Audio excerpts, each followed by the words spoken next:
Hello, I'm going to do another show and tell for you.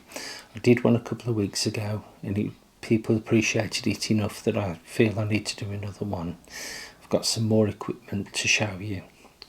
I'm going to start off with a set of calipers specially designed for the lenses and how they work. You'll put something into the gap and it will measure the thickness.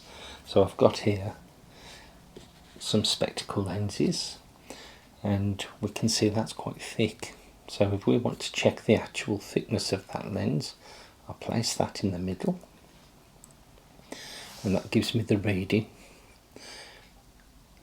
and that is 4.8 millimeters thick.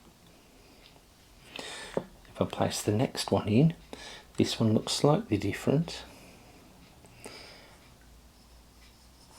And this one is 5 millimeters thick. Now if I place this one in, the centre thickness again of this one is a little bit thinner at 3 millimeters. But now I'm going to place it on the edge of this one, and this one is a myopic lens and it's actually 4 millimeters thick on the edge. So being a myopic lens, it's a minus prescription. And so when people are wearing these lenses, it makes the image smaller than the object to view. The first two I did, they're actually a pair of lenses, so I only need to show it on one. If I do the edge thickness on this one,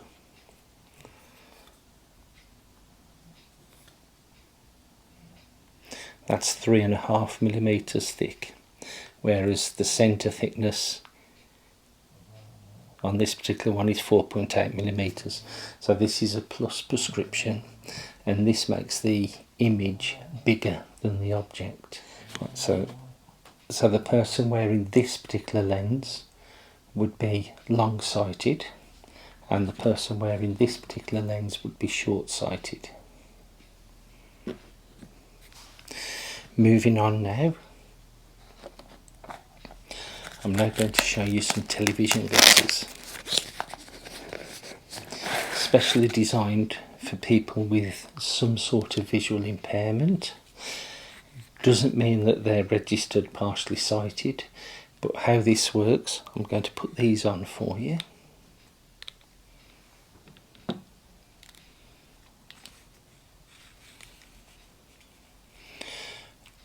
And they do look very strange. If I turn my head to the side, you can see the lenses are quite a long way away. But now there's a dial on the side. And what this does is it changes the focal point of the lens.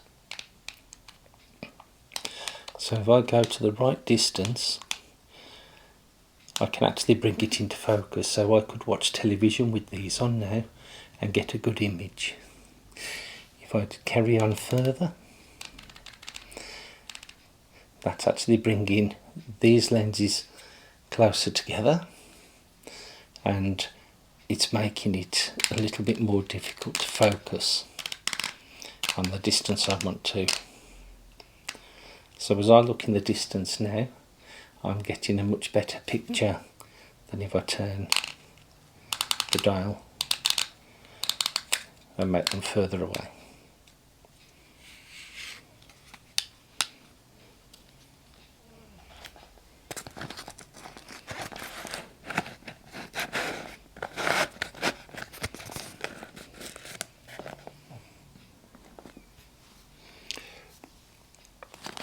I have several types of screwdrivers. These are all the ones that you would sell to the public rather than use in practice. The first one I'm going to show you is a single screwdriver. It's on a key ring, and it's actually two screwdrivers in one.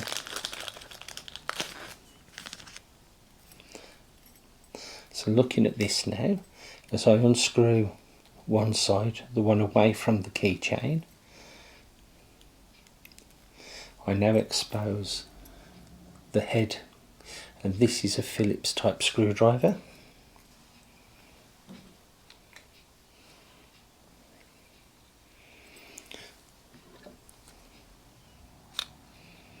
Yeah, I've got a Phillips head on this frame, so it's perfect size for the optical screwdriver.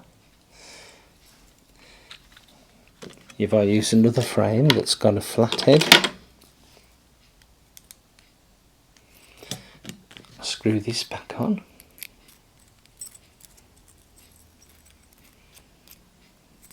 This time I unscrew the other end, and I've got a flat head screwdriver.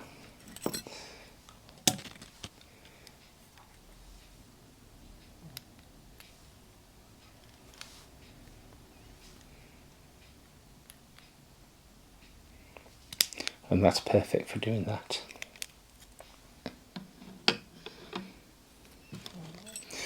Always making sure as soon as you've finished using it, you put the top on and make sure it's nice and tight, because especially on that side, if that comes unscrewed, you're going to lose your screwdriver.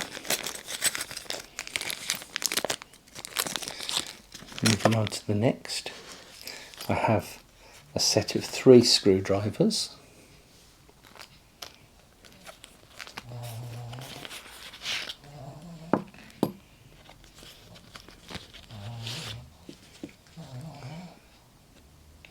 Now this one is a 1.2mm screwdriver,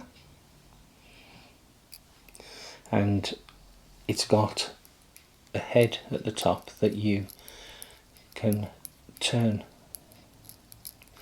So when you hold on to the screwdriver, you put it into the palm of your hand and place it against the screw you want to tighten, and you keep the pressure on, turn the screwdriver, but it stays in the same position on your hand.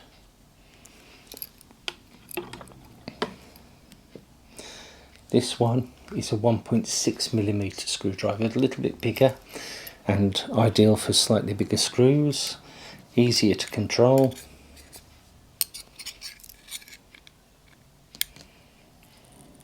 And that's ideal for that.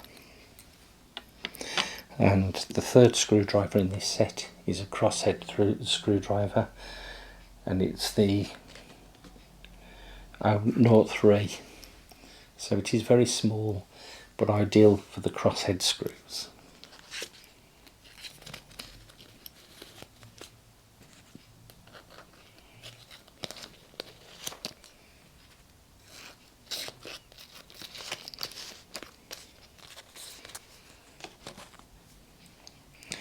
And the next lot of screwdrivers, this one's a 9-piece screwdriver set, and again it's one that you would sell to the public rather than use in practice. And in this one we're starting with, I'll tell you what I'm going to do before I even do that.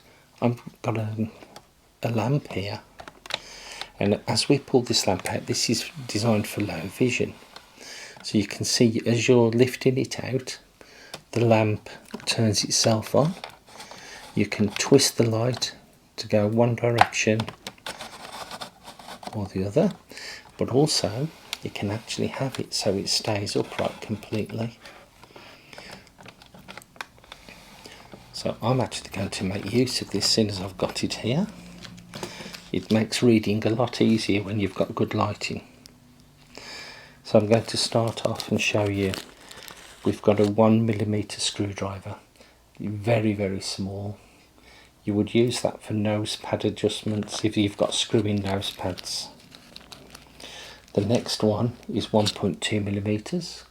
That would probably still fit the same job, the nose pads. But if the head of the screw is a little bit bigger, less risk of damaging the head of the screw.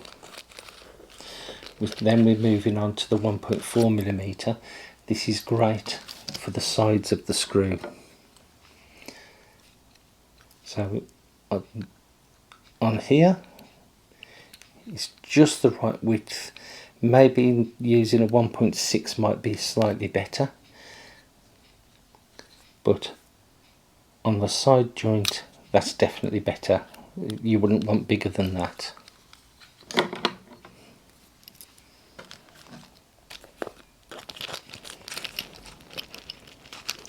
The next one we come to is 1.6 millimeters, and the first one has got a much smaller shaft, as you don't need to be putting as much pressure, and you can see the head of that screw.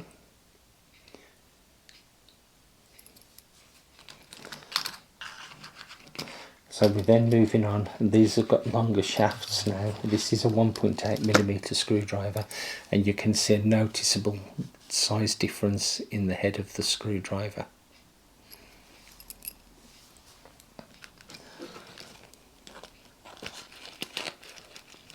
With the final one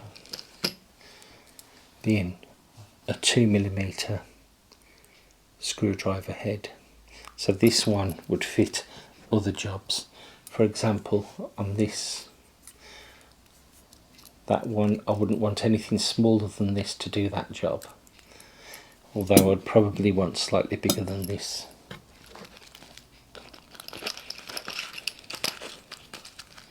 So now we're coming on to the Phillips type screwdrivers, and you'll notice that each size of Phillips screwdriver has got a slightly longer screwdriver. So we're starting with the first one, and that one is the 0.4. So that's actually bigger than in the 3-piece screwdriver set, although it's only fractionally.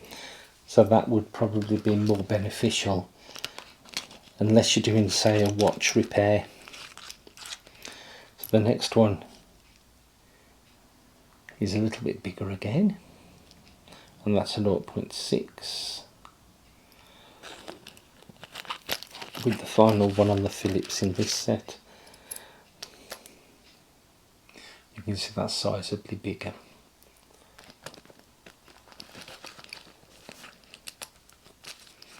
So that's going through the screwdrivers.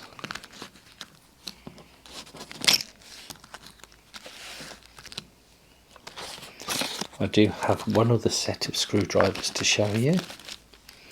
It's not just screwdrivers in this set. Now this one is a spectacle repair kit. So it's got the screwdrivers in, but it's got a lot more besides. So as I open this up,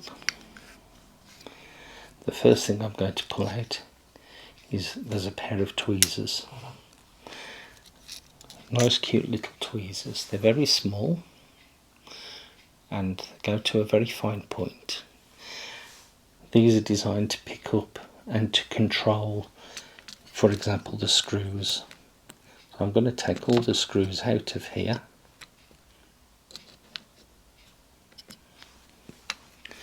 And I could actually measure the diameter of the screw using this tool.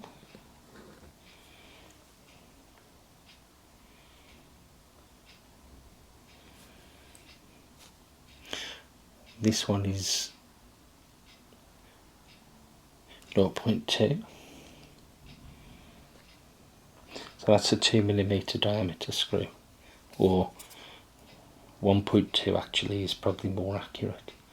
Yeah, this one is in diameter is 1.8.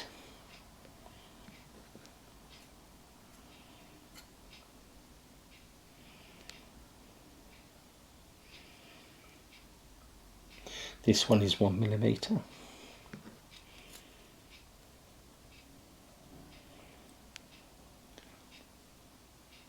This one is 1.4. So they're all different size screws because no two frames are the same. The next item you don't see very often. They're called temple hinge rings. If you've got a spectacle frame where the sides are open too wide,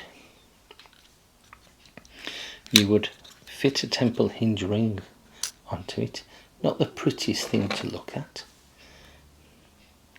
but as you put this on and slide it to the joint, as you go to close the joint, it's actually holding the side in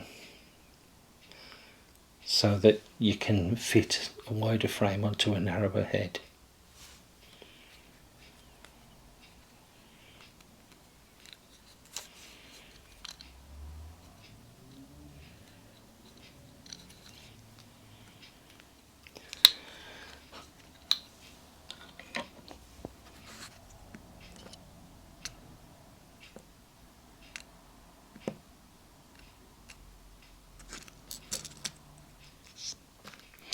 We have here some adhesive nose pads.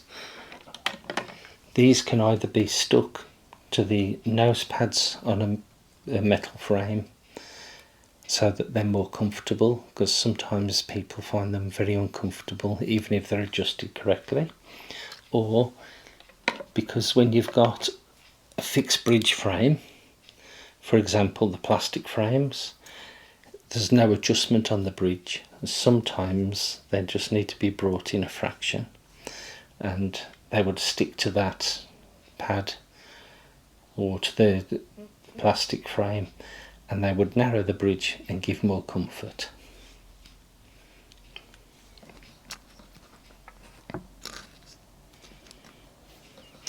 Last but not least, in this set we have the smallest screwdriver you're ever going to find. In this case it's set up with a flat head. It's a decent size.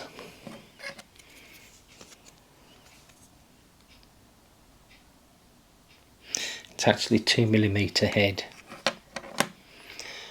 but then you flick it over, you pull the handle off, turn it round and put the handle back on the other direction, and now you've got your Phillips type head. And that's a 0.4 on that one.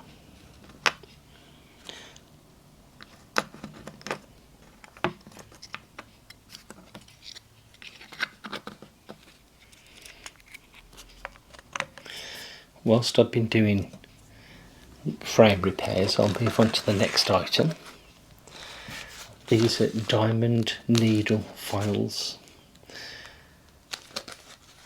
They're all the same size but different shapes.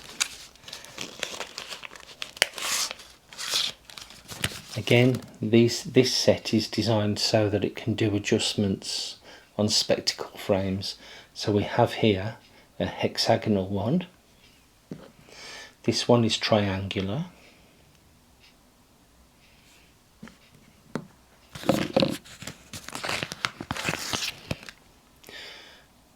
This one's a flat side, and then it's triangular and it's got two angled sides. The next one is a flat one, flat file, two-sided.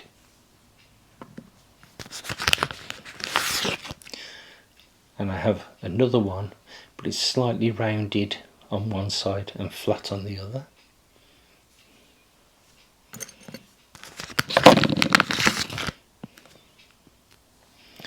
The next one is a totally round file.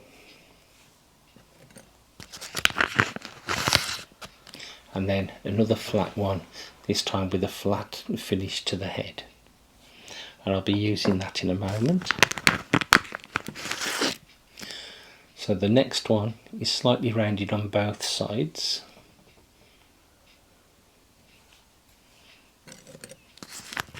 So it's giving it more of an oval. And this is a round file, but it's a smaller diameter. And last but not least, again a flat head on one side and rounded on the other.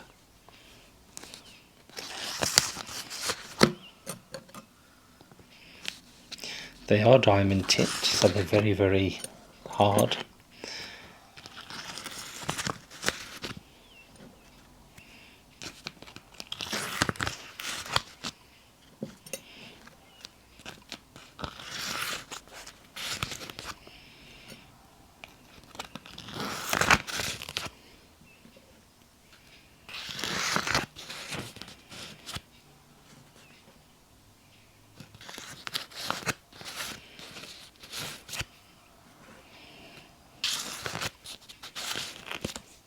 Right, I showed you using the temple hinge rings the adjustment of a frame to narrow the point where the sides meet the ears.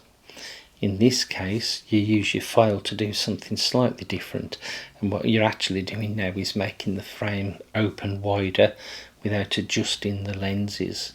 If you adjust the lenses to make it wider, then that can actually alter the position of the vision, possibly creating double vision or just not making it easy to focus from it.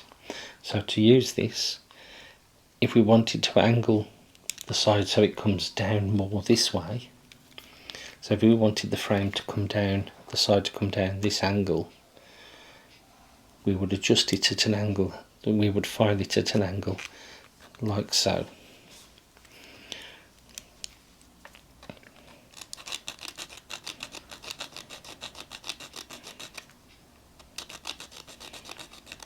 If I just want to make it wider, I would hold the file flat and run it backwards and forwards flat, and that would open the side to a wider point, and not forgetting to clean any dirt, any of the filings off the frame.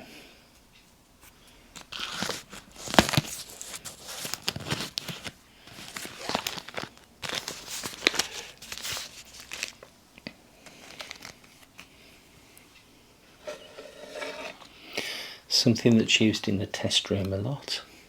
This is an occluder, but you'll notice it has a part that slides up and down.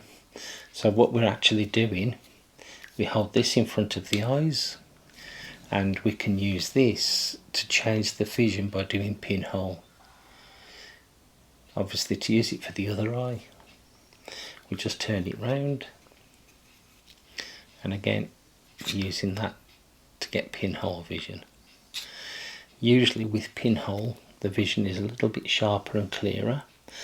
This is ideal when you want to do a check to see what's the possible vision, not the actual vision.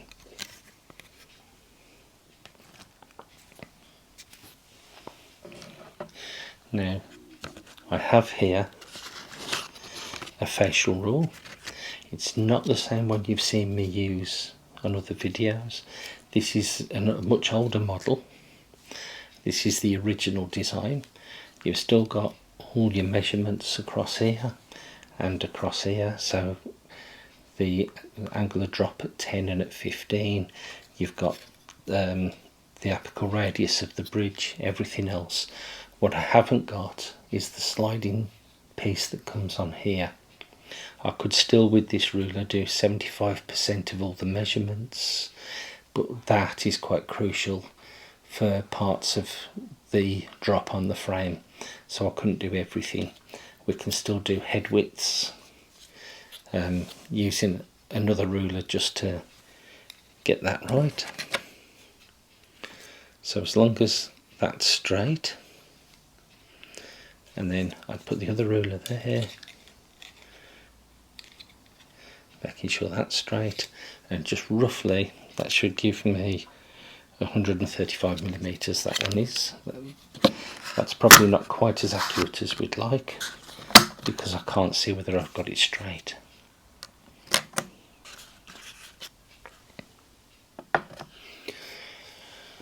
Next I have a pen torch. Now the pen torch operates by pressing the pocket lever that holds it in your pocket in the right place, nice and bright. The advantage of this is if I was measuring somebody's eyes to get the heights and the pupil measurements and they're wearing sunglasses, I can see the light reflection of the pupil by shining that on, and so I know where to measure from.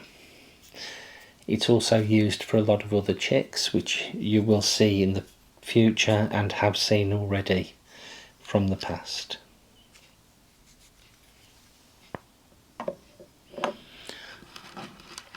Something else here, I bet nobody could tell me what that is, but you're not going to have the chance because I'm going to tell you now.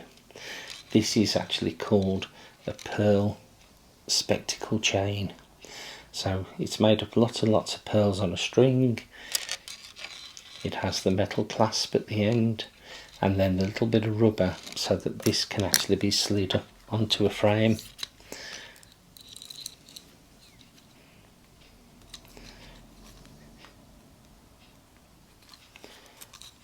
And if it's put up to there, what it means is that somebody can put this on and hang it round the neck. So if you have to keep taking your reading glasses on and off, you can have them hanging around your neck so that when you do need to put the reading glasses on, they're ready to just put in place. And I've just noticed these lenses are very, very dirty. So something else I have here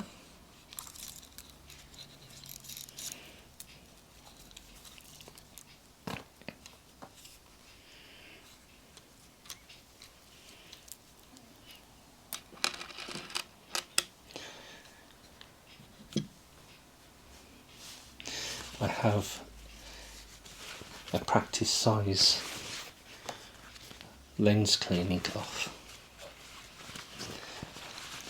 What it means is with having a large cloth, I can hold the cloth all the way around my hands and work the lens, and I can get this really nice and clean without having to keep moving my hand on the cloth. That's much better.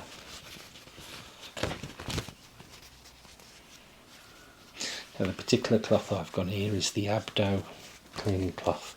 That's the Association of British Dispensing Opticians.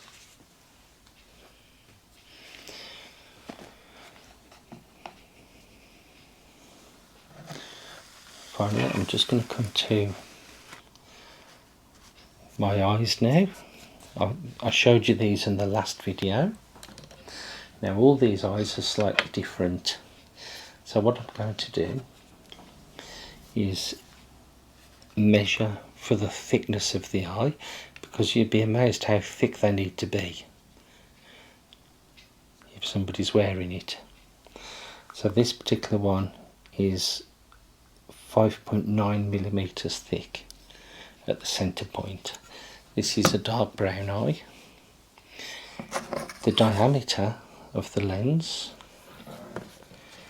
if I place this onto the ruler, is 35 millimeters thick in width this way. If I go to the side diameter, it's 33 millimeters, so it's not quite round. And what you will notice is it has different edges on the lens so that it can be worn and held in by your eyelids. The next one is a nice light hazel one. Just giving it a quick polish. And let's measure the thickness of this.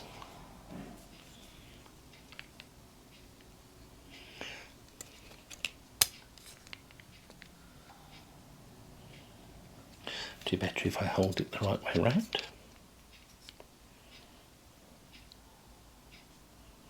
And this one is actually 7 millimeters thick. The widest point on the diameter is 36 millimeters, and at the narrower point is 33. Now I've got a much bigger eye this time. This particular one is like a chocolate brown. By holding it in the light, you can see it better.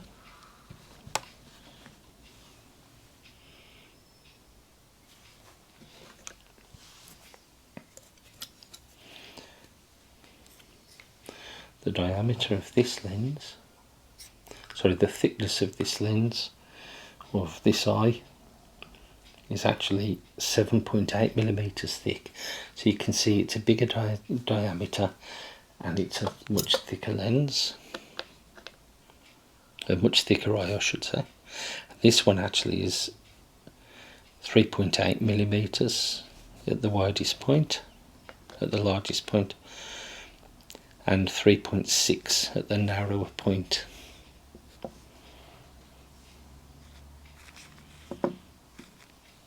And here we have a very light brown, so this is for somebody who's got brown eyes but low pigment. This again, now this particular one is smaller, so I'm expecting my measurements to be smaller as well. So the thickness of the lens,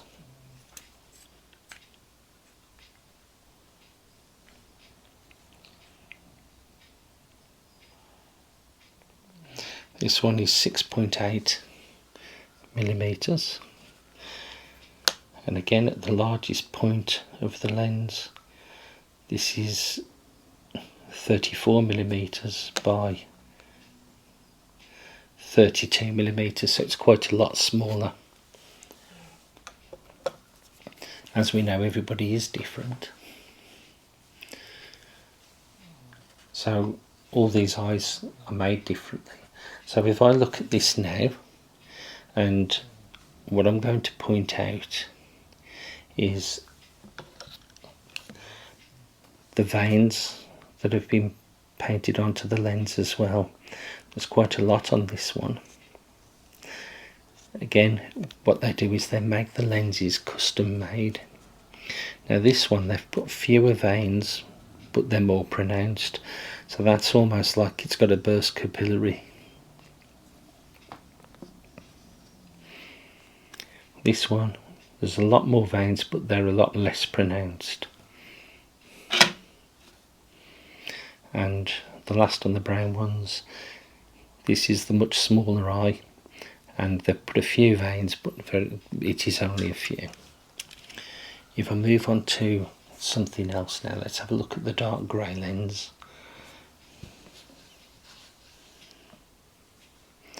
Now the dark grey lens, it's not as big as some of them hazel ones, but it's not a small lens, it's not a small eye. So let's just measure it.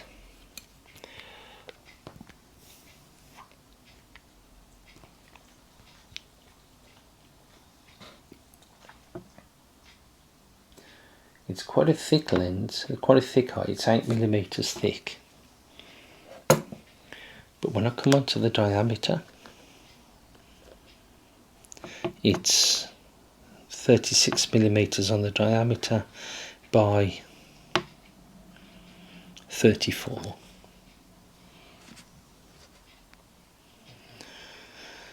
Now I've got a lighter grey. This I would call it as misty grey, it would be my description. They've actually done this with a slight notch on the pupil instead of doing a perfectly round pupil. And again, this is to show that if they're doing them custom made, they can do exactly what you need.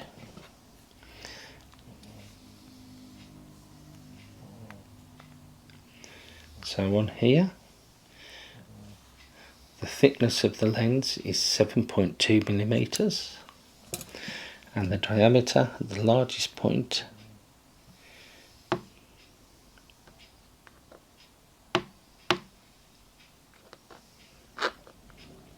is 35 millimeters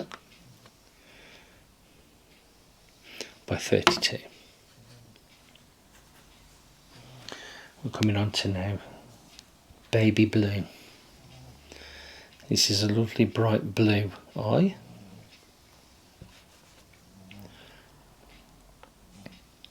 And there's little spots of colour showing through on this one.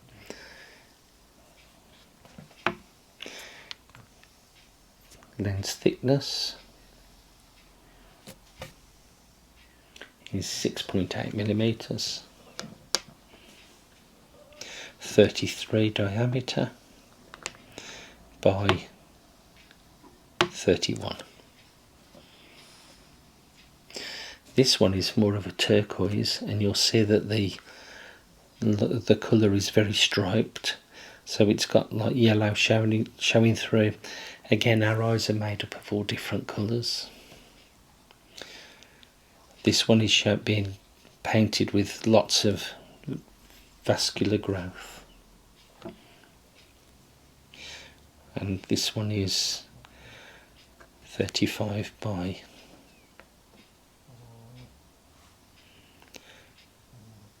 32. This one now you'll see is green on the outside and it's almost yellow on the inside, and there is also a swirl off the pupil.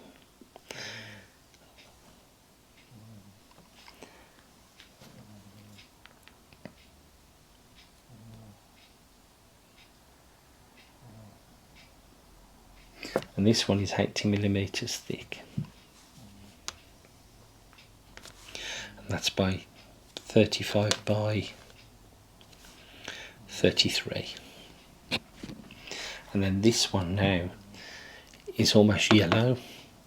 This is like a cream colour rather than a specific colour. This is somebody who's very poor pigmentation, so they've got very little pigmentation in their skin, so they'd be very white. They're not quite anemic, but they're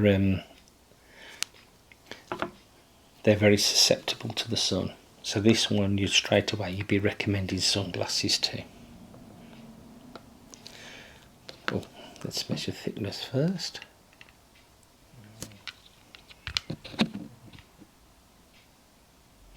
And that's 7mm thick by 35 by 32. So it's quite a small lens, it's quite a small eye as well. Now SRP is in the room. I was going to check to see if I could match his eye colour, but I think the ASMR has worked on him quite well. I'll show you. There you see, he's fast asleep. So yes, ASMR has worked.